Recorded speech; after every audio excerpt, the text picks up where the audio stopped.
nosotros es un gusto recibir a Fabio Riverón. Él es dirigente de la Federación Uruguaya de Empleados de Comercio y Servicios de la FUESI, más conocido por todos como la FUESI. Fabio, bienvenido, ¿eh? Buen día, muchas gracias. Para todos y gracias por la invitación. Bueno, tenemos algunas cositas para conversar contigo, pero lo principal me parece que es esta situación que ha conmocionado, a todo el país, ¿no? Todos, independientemente de cuando hablamos de que se mató a un trabajador y además de todo un gran tipo, por lo que se conoció por ahí.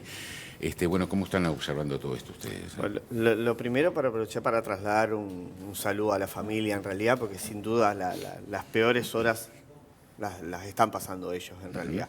Y después al resto de los compañeros y compañeras de trabajo, porque en realidad la afectación a veces uno la pone como un escenario inmediato y en realidad al pasar de los días uno va entendiendo en realidad que asesinaron a un compañero mío de trabajo en el lugar de trabajo, o sea, entonces eso es lo primero en realidad. Trasladamos con la preocupación de todo el contexto, ¿no? Yo creo que las cosas que han pasado en Uruguay en los últimos tiempos nos llevan a que la sociedad debería entrar en un escenario de reflexión sobre el tema de cómo esta sociedad que estamos construyendo cada vez más resuelve por métodos violentos diferencias que a veces no se entienden mucho. Está bien, en este caso era un hurto en realidad, y lo otro es, nosotros lo decíamos de primera instancia, nos parece que el peor escenario es llevarlo al escenario político partidario, es decir, yo tengo las soluciones mágicas para esto.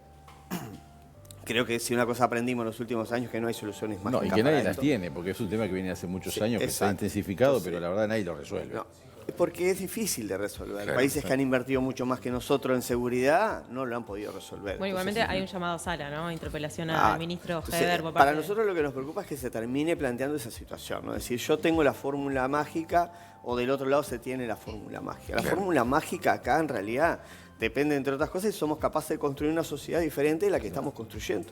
Ese es el centro y en ese sentido en realidad es que la apuesta nuestra permanentemente cuando suceden hechos de esto, que por suerte son pocos, también hay que decirlos, ¿no? En este sentido, por lo menos en los supermercados hacía mucho tiempo y por suerte que no teníamos una barbaridad de este tipo, es ese, ¿no? El llamado a la reflexión de decir, bueno, ¿qué tipo de sociedad estamos construyendo? Claro, pero eso es un tema, obviamente que es lo que todos aspiramos, pero es un tema a largo plazo, o sea, cambiar una sociedad, cambiar la cabeza, para mí es un proyecto muy válido, pero a mediano y largo plazo.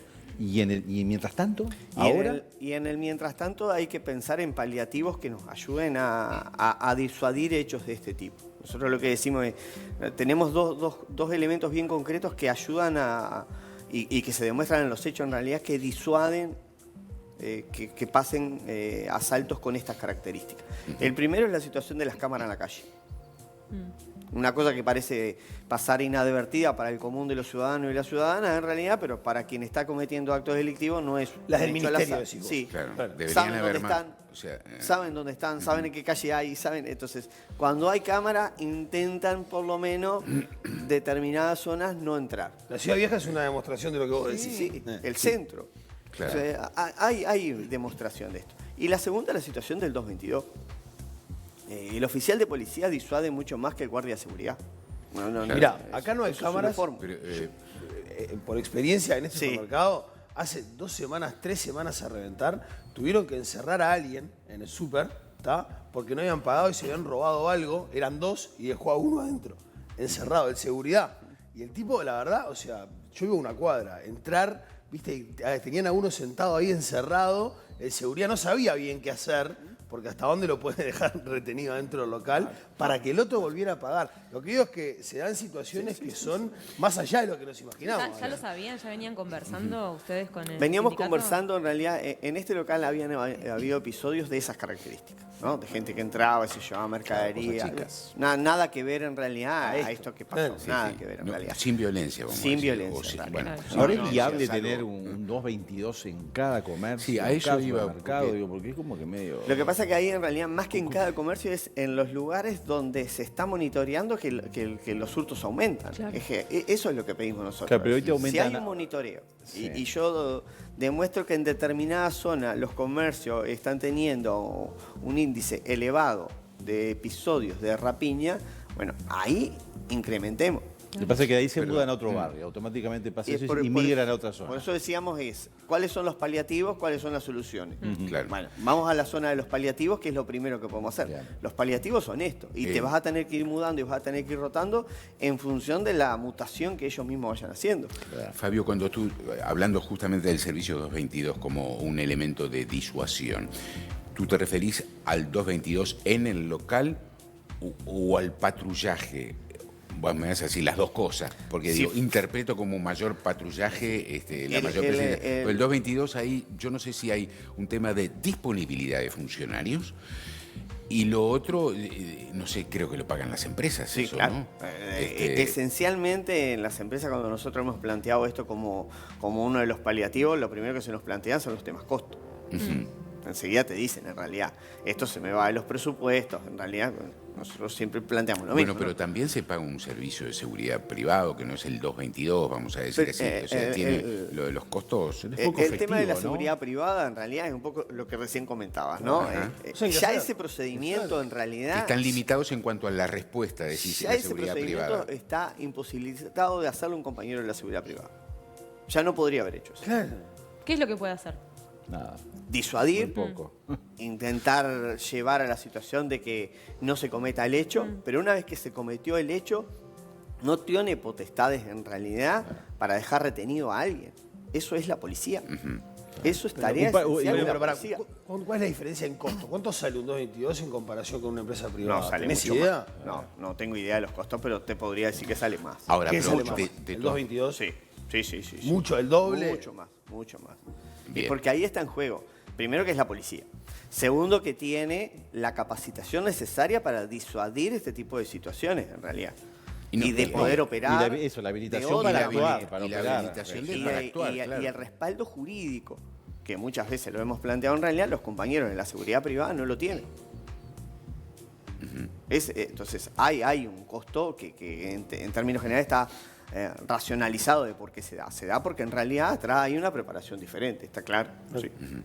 Y entonces, acá estamos planteando el problema, lamentando lo que ocurrió, planteando cuáles podrían llegar a ser las soluciones y cómo sigue esto para adelante. O sea, que desde la óptica del sindicato, ¿qué es lo que el sindicato, la federación puede llegar a hacer? Nosotros estuvimos ahí, veníamos teniendo una reunión en el Ministerio de Trabajo, que mañana tiene un cuarto intermedio en realidad, por una situación que no tiene nada que ver con esta tragedia, ¿no? Era 2 locales que la empresa plantea la extensión horaria del cierre de los locales de Piedras Blancas. Veníamos conversando ahí en realidad y lo que estamos intentando, mañana está claro que esa comisión va a estar contaminada por este hecho, es indudable que va a pasar. Pero nosotros lo que decíamos es que en esa instancia veníamos en un momento trabajando en una comisión de monitoreo, donde participaba el Ministerio del Interior. Y donde en realidad nos había ayudado el Ministerio del Interior con datos concretos, en realidad, por qué en determinada zona era conveniente cerrar a tal hora, compromisos de la propia policía que había asumido en ese momento, es decir, incremento de los patrullajes a la hora que los trabajadores y las trabajadoras salen del local, que era donde habíamos encontrado como pequeño detonante de hurtos en las paradas de ómnibus, ese tipo de cosas. Bueno, lo que vamos a plantear concretamente en realidad es que esa comisión vuelva a instalarse Bien, y que haya un monitoreo mucho más cercano y lo que decíamos recién, lugares donde se detecte que está incrementándose, que está habiendo situaciones, así sea en el barrio, no sea puntualmente en un local en realidad, bueno, que tengamos la capacidad de atender rápidamente. Fabio, la preocupación de los trabajadores del sindicato sobre la posibilidad de la extensión horaria en la atención en algunas zonas, ¿es exclusivamente por el tema de la seguridad o ingresan también otros factores, el pago de la cesta, o sea, estrictamente laborales? ¿Es un tema de seguridad? Es estrictamente seguridad, porque no nos olvidemos que el grueso de los trabajadores y las trabajadoras no vive en la cercanía de los locales. Es muy poco lo que pasa. Entonces, yo salgo a las 10 de la noche de un local, 20 minutos esperando el ómnibus y quizás tengo 1 hora de traslado hasta mi casa. Claro. Y la casa, el lugar donde me bajo de la parada del ómnibus, difícilmente mi casa esté en la puerta de la parada del ómnibus. Entonces, ahí también hay una situación de traslado caminando. Y estoy hablando casi ya llegando a la medianoche. Entonces, ese es un problema, es una dificultad. Cuando uno se enfrenta a este tipo de situaciones, ¿no? Como la que ocurrió el otro día, ¿no? no hay un librillo escrito de cómo hay que actuar, porque en definitiva cada uno actúa desde las emociones y eso es lo que te sale en ese momento. Es lo mejor que te sale en ese momento, aunque desde el vamos digas, no, voy a tener cuidado. La emoción aflora y actúas con lo que te viene. De todas maneras, no sé, desde Fuesis o desde el sector empleador, ¿se trabaja al respecto con un tipo de talleres o actividades para de alguna manera, más allá de la emoción que te despierta esa situación, minimizar los riesgos o ver cómo reaccionar cuando te entran dos loquitos armados a hacer lo que hicieron? Los protocolos de cómo actuar ante determinadas situaciones, sobre todo para el personal que maneja dinero, se dan. Después lo que decís tú. Es tal cual, en realidad. Claro. El cómo reacciona cada ser humano, seguramente si nos ponen en un escenario donde cada uno de nosotros nos hagan ese ejercicio, todos vamos a reaccionar de manera pero igual se trabaja. Se trabaja. Sí. Bien.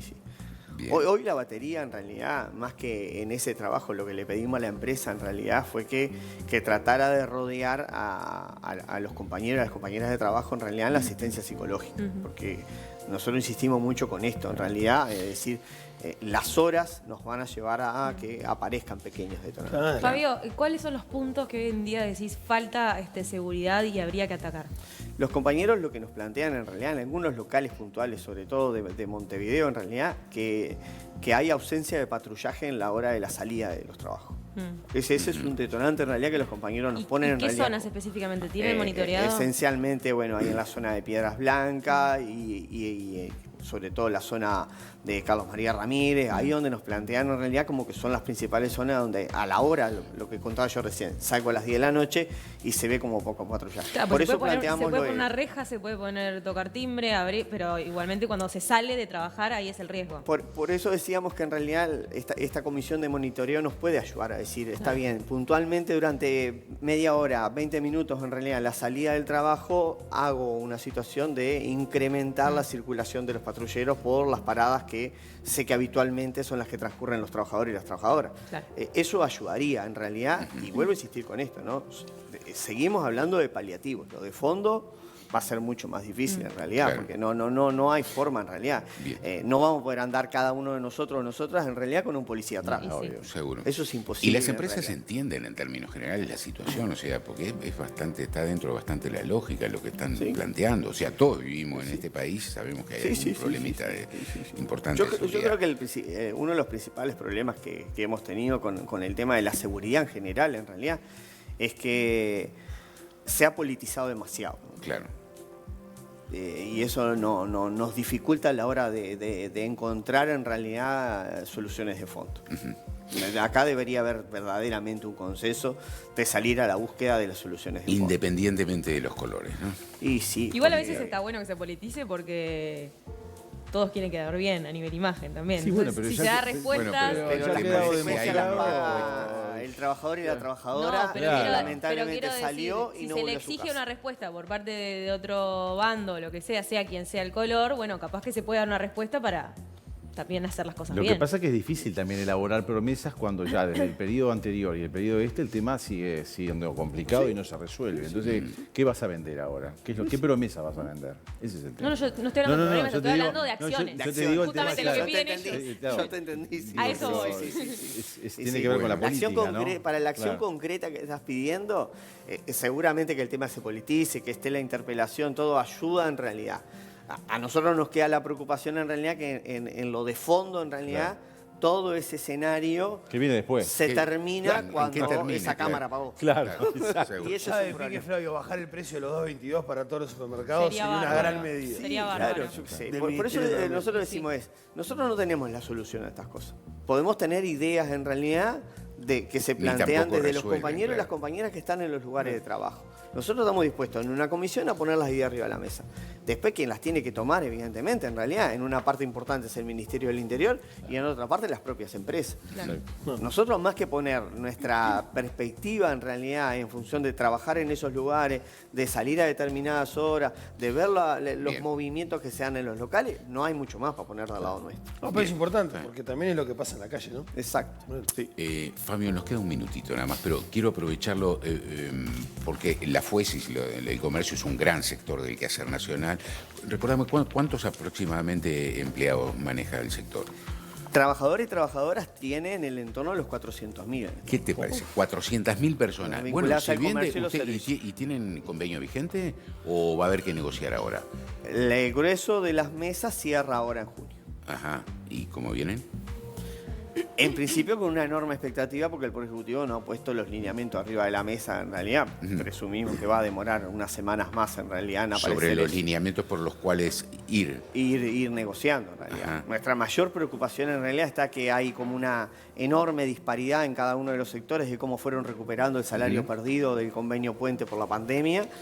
Y la preocupación es también que en realidad en el medio de esto el país, por suerte, el año pasado tuvo un crecimiento en realidad. Bueno, nuestra aspiración es que parte de ese crecimiento se derrame a los bolsillos de los trabajadores y las trabajadoras, porque en términos generales lo que siempre hemos dicho, ¿no? El aumento del salario ayuda indiscutiblemente a que el mercado interno se levante. Y Bien. Uruguay vive mucho del mercado interno. Prueba de eso es que el 70-75% del empresariado uruguayo son empresas chicas. Bien. Fabio, muchas gracias. Muy Gracias a amable ustedes. por la visita. Gracias.